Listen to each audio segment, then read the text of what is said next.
So mao ni ang bagong version sa Putin 418A.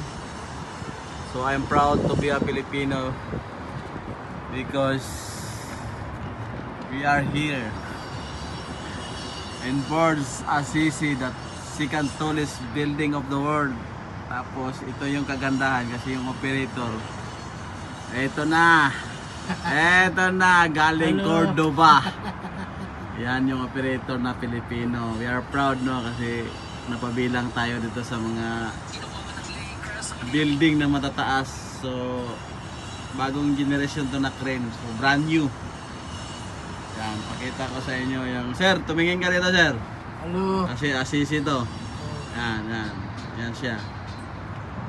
So yan yung unit niya. Ito yung pinaka frame niya. Yan yung drive unit niya. Napakalaki. Bale 24 tons. Single. 2 lines, 3 lines. So ngayon naka 2 lines pa yan. So high tech. Napakatindi, napakalaki. Yan yung unit. Ito naman yung bagitang director, oh. Windshield pa yan.